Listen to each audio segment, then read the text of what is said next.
Today I wanted to talk a little bit about why art is important or why drawing is important, even if you perceive yourself as not good enough or you're not good at it. It really doesn't matter what the end result is. It is actually about the process of creating. I think there's so many things going on in the world that make us view ourselves in maybe a lesser light than we should view ourselves.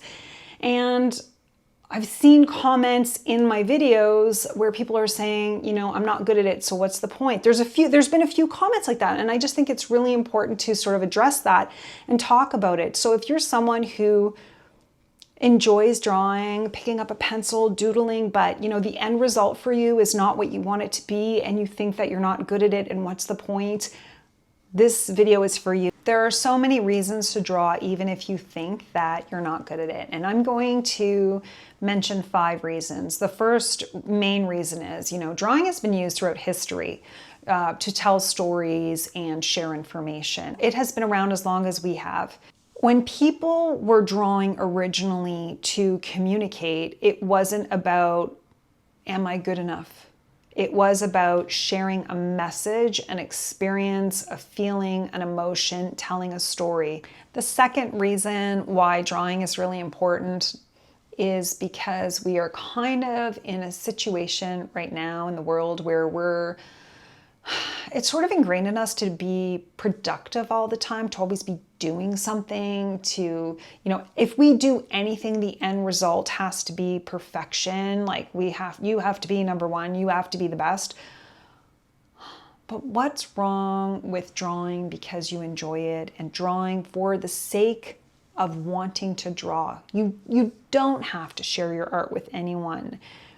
It's more about how does art, drawing, creating, how does that make you feel while you're doing it and when you're finished? The only time you'll be frustrated is when you create this expectation of yourself that your art or your drawings have to be perfect, because that's what's ingrained in us, because that's what we're seeing online everywhere. And that's sort of where we're at as a society right now, where it seems like perfection is the standard, when really, I think when perfection becomes the standard, or when we all strive to achieve the exact same thing, that's when things get extremely boring. The art that stands out is not the perfect art. It's the art where you can feel the emotion, or it connects to you on a personal level. Because as I mentioned in the previous point, drawing or art in any way is a form of communication. Right? It is a form of communication. It could be the colors you use. It could be the mark making that you have. It doesn't have to be this perfect picture.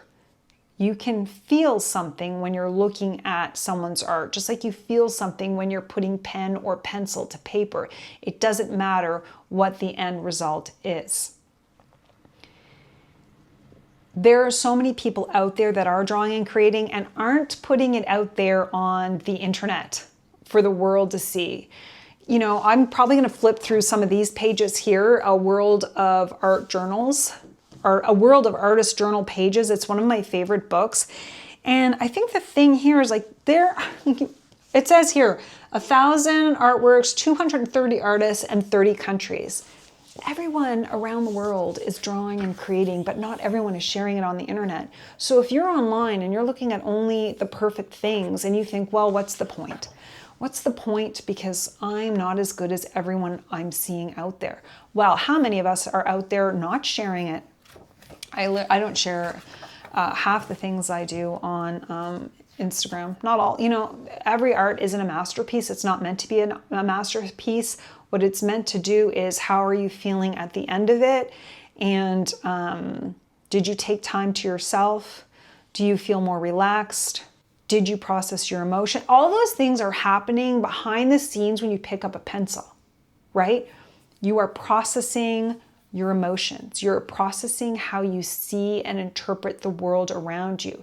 You are processing all sorts of things, and it's coming out your hands and onto the paper. The end result is pretty much irrelevant, because it's what is happening between you and the paper. What is going on within you as you are creating, and it comes out onto the paper. How do you feel at the end? Now, if you're feeling frustrated and upset, the main reason for that is because you have put some expectations on yourself on what the end result should be. And don't get me wrong, I do that as well. I will do that and I will get frustrated.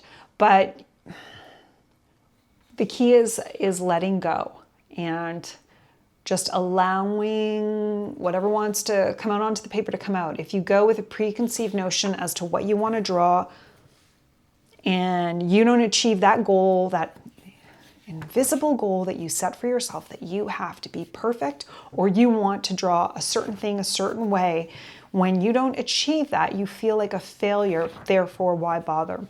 So what you really need to do is let go of any expectation that you have of yourself and remind yourself to just draw and create for the fun of it. But it's really more than just fun, right? It's really about letting go and being in the moment. That's another thing too. When it comes to drawing and painting, when you're doing this activity, you are not watching TV, you're not scrolling on the internet, you're letting go of the laundry list of things that you need to do, and you're taking some time, and I've said this, some much needed time to yourself. And we all need some time to ourselves. And drawing and painting is a meditative process that allows you to be in the moment if you allow it to be that way. I think that's one of the reasons why I don't allow myself an eraser when I'm drawing, or why I use a marker or a pen when I'm drawing. Because having a pen or marker when you're drawing means you can't erase mistakes, right? You can't erase what you think is wrong. You have to let go of self-judgment, right? When you're drawing, if you draw with a pen and marker, you're forcing yourself to work with the mistakes that you've made and to keep on going, which almost allows yourself grace and to free yourself up from self-judgment. It's when you bring an eraser in and you if you're erasing and redrawing, you're saying, I didn't do that good enough. And you're thinking too much about what you're putting onto the paper. You need to let it go and let whatever comes out, comes out. It can be just a scribble. It can be random marks. There is so much fun to be had with random mark making, random scribbles, random patterns. It still has that same effect of letting go and being in the moment. The third point is, in my personal opinion, is that even if you think that, okay, I'm not good enough, what's the point? The fact is if you're not actually putting pen to paper or pencil to paper, then you're not allowing yourself the opportunity to get better. But the only way to get better or improve, right, is to allow all those mistakes to happen. You know, when you're a kid, you don't just get on a bike and start biking down the street. You know, you don't just stand up one day and start walking. Like, you fall down so many times. And drawing, you know, like if you're looking to learn how to draw or improve your drawing, you have to do all the drawings. You have to start from the beginning, and you have to create artwork that you may perceive or judge as not good enough or imperfect. But once you start realizing that that doesn't even matter, because you can just close that book and try again tomorrow. It doesn't matter what it looks like. And it's about the practicing and the doing and the putting the pen to paper. Eventually, over time, something emerges, something that is a reflection of who you are as a person. Whether it's the colors you choose, whether it's the marks you choose, whether it's what you're drawing. And again, I'm going to jump back to, if you're trying to draw like everyone else, or if you're trying to draw like a perfect face that looks exactly like the face that you're looking at, then you're kind of missing out on your own individuality and all the things that make you unique.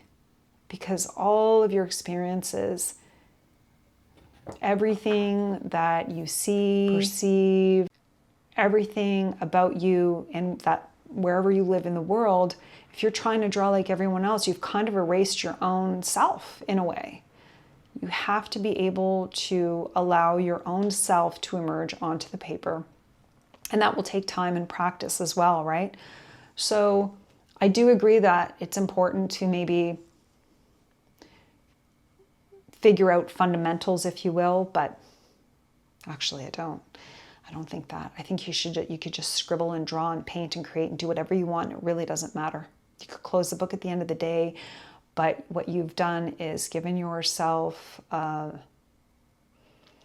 opportunity to improve with your creativity, to discover who you are, to let go of the things that are going on within you and putting it out onto the paper. And now I don't know what number I'm at. Let's see. I've got notes. As you draw, you begin to feel more relaxed and more grounded. And I think sometimes you start to see the world a little bit differently. I do feel that there is something within you that connects to the world around you when you're drawing. I know that when I really get into the moment of drawing and painting, I feel connected to the world in a way. There's nothing wrong with picking up a pen and pencil or paintbrush and paper to help you discover who you are, discover the world around you, and give you a more, I will say, feeling of being grounded, because you are allowing yourself to process everything around you and put it down, whether it's on paper or a canvas, and let it go, but also helping you discover who you are. I hope this video was helpful to you. And if you have any tips or tricks or suggestions on why you should draw, even if you think, what's the point, I'm not good at it, please leave a comment below, because I feel like I've had a few folks come along who feel like maybe they shouldn't be drawing, when I don't believe that at all. So thank you so much for watching. I hope you all have a wonderful day, and happy sketching and creating, however that looks for you.